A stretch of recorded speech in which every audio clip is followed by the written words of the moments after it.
Bismillahirrahmanirrahim. Assalamualaikum warahmatullahi wabarakatuh. Alhamdulillah, summa alhamdulillah, wassalatu wassalamu ala rasulillah.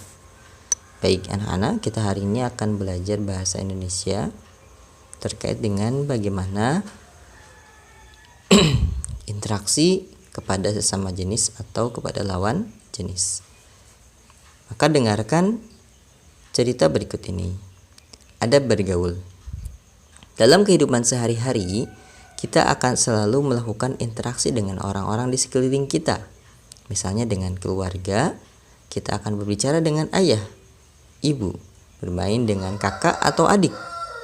Kita juga akan berinteraksi dengan guru-guru di sekolah dan teman-teman. Misalnya bertanya tentang pelajaran kepada guru, bercerita atau menyetorkan hafalan saat belajar tahfiz. Juga bermain dan bercerita dengan teman. Selain itu, dalam kondisi tertentu, kita akan berinteraksi dengan orang-orang yang tidak dikenali. Misalnya, saat membeli sabun di warung atau membeli buah di pasar. Mengapa kita selalu berinteraksi satu sama lain? Hal inilah yang kemudian menjadi manusia sebagai makhluk sosial yang tidak hidup sendiri. Kita akan selalu butuh bantuan orang lain. Misalnya, kita membutuhkan bapak penjual sayur agar kita dapat membeli sayur dan mengkonsumsinya. Namun, Islam sebagai agama yang sempurna tidak membiarkan manusia berinteraksi dengan cara yang tidak baik atau sesuka-sukanya. Misalnya, suka mengejek, marah, berkata kasar, dan lainnya. Selain itu, Islam juga mengatur interaksi yang terjadi antara laki-laki dan perempuan. Dalam Islam, laki-laki dan perempuan yang bukan mahram hidupnya terpisah. Islam melarang interaksi antara perempuan dan laki-laki yang tidak penting. Misalnya, bermain bersama di sekolah, bercampur baur.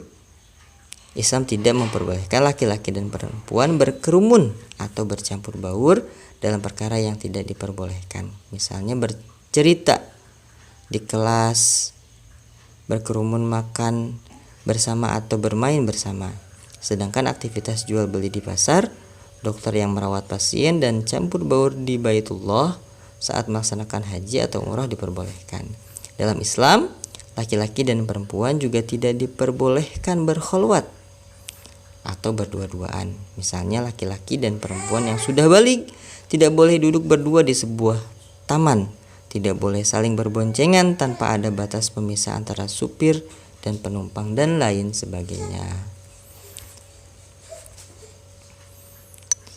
Sebagaimana Rasulullah SAW bersabda, barang siapa yang beriman kepada Allah dan hari akhir, maka janganlah ia bertemu sendirian di tempat yang dengan seorang perempuan yang tidak disertai mahramnya, karena sesungguhnya yang ketiganya adalah setan.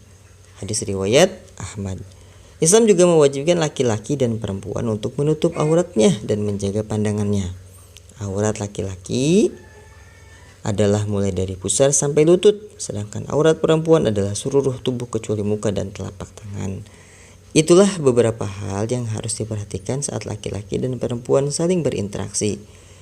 Barang siapa yang menaati perintah Allah, maka Allah akan membalas dengan surga yang di dalamnya mengalir sungai-sungai dari susu dan sebagainya. Terdapat dipan-dipan yang sangat empuk, Masya Allah. Nah anak-anak, bagaimana kondisi interaksi di sekitarmu?